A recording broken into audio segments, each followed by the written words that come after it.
ma famille ici, il y a une autre maison à côté de nous, c'est leur famille.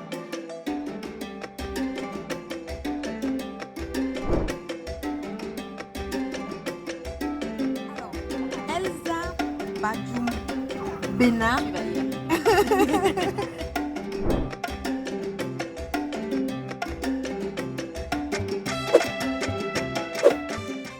Ça, mais pour toi, un homme, et surtout qui a vécu à l'extérieur, comment tu t'es senti ou comment tu t'en es sorti? C'était quoi qui te gardait toujours là au lieu de sortir un matin et t'en aller comme je peux dire certains jeunes le font? En fait, c'est l'une des parties ou bien l'une des choses de ma vie dont je n'aime pas trop parler. Mais comme l'émission, ça porte sur le fait Voilà. de se dévoiler, Merci. je vais essayer. J'ai pleuré 3 fois dans ma vie réellement. D'accord. La première fois, c'était par amour. On était encore jeunes. J'étais amoureux d'une Marocaine Carrément. qui, à un moment donné, est partie sans me prévenir. Alors que j'étais fou d'elle. Et puis, j'ai pleuré. En fait, quand je dis j'ai pleuré, c'est pas du genre que tu es conscient que tu pleures. Les larmes coulent et tu as mal, d'accord? C'était ma première fois. La deuxième fois que j'ai pleuré, c'est quand j'étais au Maroc et je pense que j'étais à ma 3e année. Et on m'a annoncé que on a amputé ma mère, d'accord? Elle souffrait de diabète. Et, et on l'a amputée, d'accord? Et je suis monté sur l'étage de là où on était et j'ai pleuré pendant des heures. Et personne ne savait, c'est après quand je suis descendu que j'ai... Tu pleurais genre les larmes? Ouais, là je pleurais réellement. Je pleurais à un moment donné, je criais sur l'étage. Ma mère, pour moi, c'est la seule personne dans ma vie qui aurait pu me dire Urbain, ne fais pas ça et je ne l'aurais pas fait. Je suis du genre curieux, je suis du genre à tester les choses et j'avoue qu'elle c'est particulier. Je n'étais pas du genre vraiment émotif ou bien montrer ce que je ressens, mais pour elle je ressentais quelque chose d'assez spécial. Et donc quand elle est tombée malade, j'ai essayé de l'aider déjà à distance, mais c'est pas vraiment ça. Et après, quand on m'a annoncé que voilà, la maladie s'est aggravée, on a dû l'amputer, ça a été compliqué. J'ai vraiment pleuré. Et la dernière fois que j'ai vraiment pleuré dans ma vie, et je pense que j'espère en tout cas que ça va être vraiment la dernière, c'est quand elle est morte. Euh, Elle est morte presque à côté de moi, mais le jour où j'ai pas pleuré, c'est le jour où on l'enterrait, je suis resté seul sur le tombeau pendant des heures. J'ai pleuré vraiment comme je dis souvent que les hommes se cachent pour pleurer. Et là, je ne me suis pas caché, j'ai vraiment pleuré. Et, je pense que le jour-là, j'ai vidé presque tout ce que j'avais comme sentiment en moi. Et ça a été un moment vraiment un déclic pour moi. Juste après, j'étais devenu quelqu'un d'autre, franchement parlant. Quand on traverse certaines choses, il y a bien 2 ou 3 possibilités. Soit ça te détruit, soit tu reviens plus ou moins à l'équilibre, ou soit ça te change totalement. Moi, ça m'a totalement changé. Et donc, ma mère, pour moi, et tout au long du moment où elle était malade quand je suis rentré, euh, j'étais à la maison. En plus, je n'avais pas de boulot. Donc, automatiquement, je faisais beaucoup de choses. J'essayais d'être là. Déjà que je ne causais pas, mais j'essayais, en tout cas au minimum, Elle était vraiment dépendante à un moment donné et il fallait quelqu'un qui soit là en permanence. Ça a failli créer beaucoup de choses. Ça a failli tuer notre famille en réalité. Ça a failli nous détruire même ses enfants. Mais on a essayé quand même de rester ensemble. Et quand le jour où elle a disparu, je ne sais plus ce terme, quand elle est morte, à partir de ce moment, je pense qu'il y a quelque chose qui s'est coupé et j'ai compris qu'il fallait que je passe à une autre. Et j'ai quitté la maison, aussi simplement que ça. C'était le déclic en fait. Il n'y avait plus personne pour me retenir.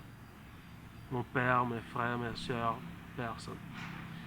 La seule personne qui pouvait me retenir sur quelque chose, qui pouvait me dire Urbain, reste ici, elle est partie. Il y avait une autre vie qui m'attendait avec. Et je suis parti. C'est simple que ça. Waouh. C'est vraiment le... Quand tu dis que c'est le déclic, c'est le moment là où tu as compris qu'il faut autre chose pour toi parce que tu as tellement pleuré ou parce que tu te dis, bon, c'est bon, j'en ai marre et je veux autre chose de ma vie. C'est ça qui t'a poussé à partir? Avant ça, je végétais. Ok. Je végétais dans le sens où je me dis, alors, tu as tes parents, bien entendu, tu es rentré, il y a tes parents. Alors, mon père, c'est quelqu'un de vraiment autoritaire, qui aime contrôler les gens, contrôler les choses. Donc, il te dit, ok, il faut faire ci, il faut faire ça. Tu dois respecter telle chose. Ta mère est malade, tu dois faire ci, tu dois faire ça. Et je comprenais une partie de ça, d'accord. C'est un homme de famille en plus, donc il se dit qu'on doit rester ensemble. Mais à partir du moment où celle pour qui... Alors ma mère, c'est la seule qui se rappelait en réalité de mon anniversaire. Pendant tout le temps que je faisais au Maroc, elle était la seule presque à m'appeler à l'heure. Elle m'appelait à l'heure où j'étais né. Wow. Elle m'appelait à l'heure où j'étais né. Et c'était la seule dont je recevais vraiment voilà, les souhaits. Et rien que ces souhaits, ça me suffisait. Mais elle est morte, d'accord. Et je végétais avant. Genre, je me disais avant, ok, il faut que je reste dans le cadre familial. Avant, je me disais non, il ne faut pas que je prenne trop de risques, ainsi de suite. Mais là, franchement parlant, il n'y avait plus rien qui... pouvait te retenir. Ouais, il n'y a rien du tout. Tout est brisé autour. Là, je suis libre. Est-ce que quand tu dis que tu es parti, est-ce que tu penses que le fait d'être parti pour nulle part, parce que en fait, la dernière fois qu'on discutait, c'est ça qui m'a beaucoup plus impressionné, le fait de partir pour nulle part. Comment tu pouvais partir pour nulle part? Est-ce que tu te disais, bon, est-ce que c'était une tentative de suicide? Genre, je m'en vais, advienne que pourra, ou c'est je m'en vais parce que je suis convaincue que quelque chose m'attend au dehors, même si je ne sais pas ce que c'est que cette chose. Parce que à la longue, je crois que tu as dormi dans la rue. Et comment je peux partir de là où j'ai quelque part où dormir, je pars dans la rue? C'est vrai que ça a été un truc... quand j'y pense aujourd'hui, je pense que j'ai été vraiment fou. Mais en même temps, c'est ça, c'est que tu as reçu... Généralement, dans la vie, les gens prennent des décisions terribles quand quelque chose... ou bien prennent des décisions vraiment extrêmes quand quelque chose de terrible leur arrive, ou bien quand ils voient la mort de quelqu'un, ou bien quand eux-mêmes ils ont échappé à un accident ou quelque chose, d'accord? En ce moment, on prend des décisions vraiment voilà, extrêmes. Et je pense qu'en ce moment, j'ai vraiment pris cette décision. Je n'avais pas peur de ce qui allait arriver. Franchement parlant, je n'avais pas peur de ce qui allait arriver. Je ne peux pas dire non plus que j'étais convaincu que tout allait bien se passer. Non. Mais j'étais certain d'une chose, je devrais partir. Pour recommencer à zéro, pour pouvoir me construire, il fallait que je parte. Et ça a été l'une des décisions. Aujourd'hui, c'est vrai, quand tu regardes en arrière, tu te dis, voilà, tu as été un peu loin, tu as exagéré. Mais en réalité, si je devrais recommencer, je pense que j'aurais dû partir un peu plus tôt encore. Parce que ça a été vraiment le changement. En fait, pour moi, en tout cas, ça a été vraiment ce qui a changé ma vie, ce qui a changé ma perception de la vie, ce qui a changé la manière dont je voyais même les interactions avec les autres. Donc, je devrais partir. Il n'y avait aucune assurance que tout se passe bien, mais j'avais déjà...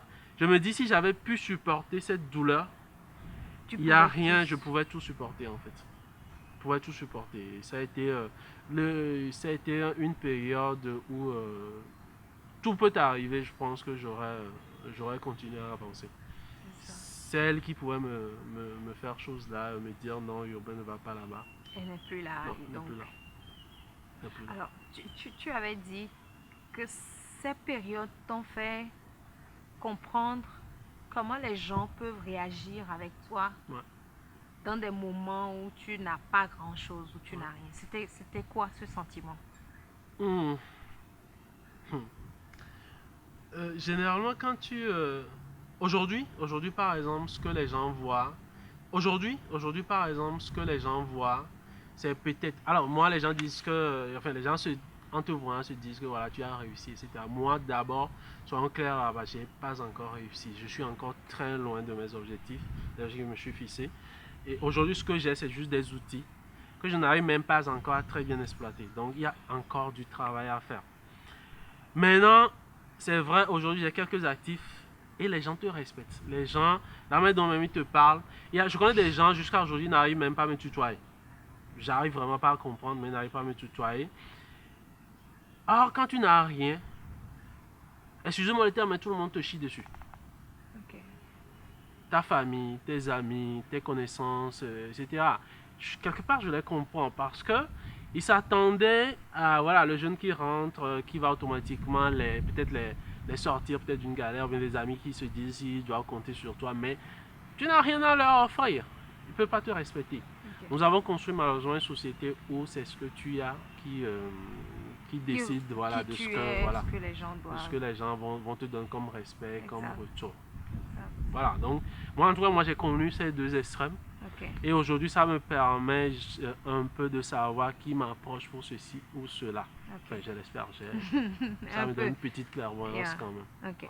Alors, quand tu regardes Urbain, Mm. quand tu regardes Urbain à Moussou aujourd'hui, genre, on a fait une pause pour faire cette émission. Mm. On a parcouru un tout petit peu ton histoire. Quand tu la parcours toi-même, qu'est-ce que tu dis de ce jeune homme? Mm. Ça, c'est une question. Je suis chanceux. Je pense que c'est la première chose que je reconnais Comment tu dans ma vie. définis la chance? Est-ce que c'est que je t'ai assis et puis je crois que je suis Non, chanceux? c'est pas ça la chance. Ok. La chance, c'est du genre, j'ai travaillé et ça m'a permis de rencontrer en même temps les circonstances favorables. Ok. La chance, ce n'est pas tu t'assois et puis des choses extraordinaires t'arrivent. Non. Ok. La chance, c'est du genre, tu travailles Ok. et à côté, il t'arrive des situations qui n'arrivent peut-être pas aux autres. Ok. Je connais des gens autour de moi qui travaillent 2, 3 fois plus que moi, Ok. mais ils ne rencontrent pas peut-être les Les mêmes opportunités. opportunités. Je pense que la plupart des opportunités que moi j'ai eues dans ma vie, c'était plus ou moins de la chance, d'accord? Mon premier contrat, c'était vraiment de la chance. J'étais parti à un événement et par hasard, on disait, OK, qu'ils font ci. J'ai dit que moi aussi j'en fais. Ils étaient à la clôture même de leur, fin, de l'appel qu'ils ont lancé. J'en ai parlé, ils sont venus et bizarrement, j'ai été le premier à être financé. Ok. Ils ont vu tout ce que j'ai eu à faire. Et ça a été un peu le premier livre que j'ai sorti, c'est ça qui m'a ramené après un contrat aussi, ainsi de suite. Dans ma vie, je suis chanceux. Et je rencontre aussi autour de moi, c'est ça aussi qui est encore plus intéressant, des gens qui sont prêts à m'aider, des gens qui m'aiment bien. Comment tu fais pour les rencontrer? Ces gens, tu es chez toi et puis, caca, c'est vous, Urbain? Je vous aime bien. Non, c'est pas aussi, c'est Comment pas tu aussi les croises? facile. Comment tu les croises? C'est par exemple, tu lances un événement, par Ok. exemple, et les gens te voient à l'action. Et ils s'approchent Ils de toi et s'approchent. disent non, j'ai bien envie de travailler avec toi. Ok. D'accord? Voilà, tu vas à un événement, tu prends la parole, tu dis des choses et la personne se dit waouh, cette personne, j'ai bien envie de travailler avec elle. D'accord. Et c'est un peu comme ça fonctionne. Mais quand tu restes dans ta chambre, ça, c'est une autre histoire aussi. D'accord. Est-ce qu'il t'arrive souvent de te féliciter? Est-ce que tu t'es déjà félicité? Ah, félicitations pas dans le sens où j'ai réussi, Ok. mais peut-être félicitations pour me donner du courage. Ok. Généralement, quand je me réveille le matin avant de me lancer dans mon activité, je regarde dans le miroir et puis dans le miroir, je dis le beau gars de Bamenga. Ouais. Et c'est ma manière en fait de me donner du courage pour Oui. affronter la journée. Mais par rapport aux objectifs que je me suis fixés, Oui, parfois au contraire, je pense que je suis même plus dur avec moi-même qu'avec ceux qui sont autour de moi. Ok. Je me mets plus de pression que je mets sur ceux qui Les sont autres. autour de moi. Mais non, je suis en quête d'excellence, donc je veux vraiment travailler aussi avec des gens qui sont excellents, ça c'est certain. Ouais. Mais je me mets plus de pression que ceux qui ont travaillé avec moi vont vous le dire. Si on doit balayer, je me mets aussi devant pour balayer d'abord, pour montrer que voilà, je ne suis pas du genre à me congratuler, à me féliciter ou bien à me dire que j'ai réussi. Je suis encore très très loin de ce que je vise. Et c'est pour ça quand vous disiez 31 ans, 31 ans je pense que c'est déjà vieux. Vieux. Ouais. Ok. C'est déjà vieux. Et surtout pour les sociétés dans lesquelles avant, je me disais que je devais prendre ma retraite justement à 21 ans d'abord. Après, je À l'ai repoussé 21 à 21 ans. Après, je l'ai repoussé à 30 ans. Aujourd'hui, je l'ai repoussé à 35 ans. Ouais, Ok. ouais. Mais en tout cas, je veux tout faire en tout cas pour à 40 ans prendre ma retraite. Ok. Prendre ma retraite, c'est pas du genre tu ne fais plus rien, mais tu as accumulé assez d'outils, assez de ressources, assez de background pour pouvoir maintenant impacter ton environnement. C'est Ok. là où interviendra peut-être ma fondation que je suis en train de mener petit à petit à Go Ok. Fondation. J'espère que ça va arriver, Inch'Allah. Quelle est la chose dont tu es certain de ta vie? Si tu dois dire quelque chose, ce dont je suis certaine de la vie, après tout ce que tu as parcouru et le chemin qui te reste encore à faire, quelle est la chose dont tu es certaine d'une vie? J'ai foi en le futur, j'ai foi en mon futur. Pas parce que je suis un optimiste zélé, mais parce que, comme l'a dit quelqu'un, le futur qu'on veut, c'est pas ce qu'on n'a pas vu, mais c'est ce pour quoi on travaille aujourd'hui. Je suis convaincu du futur que je me construis, mais j'essaie de construire parce qu'aujourd'hui, je donne toute mon énergie, toutes mes capacités pour qu'advienne ce futur dont je parle. Voilà. Et c'est de ça que je suis convaincu. D'accord. Voilà, si je peux répondre. Ok. Merci Urbain. Merci d'avoir ouvert ton cœur à moi et à nos chers téléspectateurs. Et chers amis, nous sommes à la fin de notre émission École de vie. Aujourd'hui, nous avons appris beaucoup de choses de ce monsieur, mais surtout, moi, ce que j'ai retenu et qui m'a beaucoup plus impressionné, c'est le parcours de ce jeune homme et le fait d'avoir sauté dans le vide. Et il dit à la fin, je lui demande quelle est la chose dont il est certain de la vie. Il parle de la foi. C'est un sujet à débattre plus tard, mais la foi en demain, la foi en un futur. Et il dit que ce n'est pas parce qu'il est un optimiste zélé, mais parce qu'il compte sur quelque chose qu'il est en train de voir. Juste ça. J'espère que vous avez appris quelque chose de la vie. On n'est pas à l'école académique, on est à l'école de la vie. Merci et à bientôt. Très bientôt, Rihanna. Merci bien. Merci.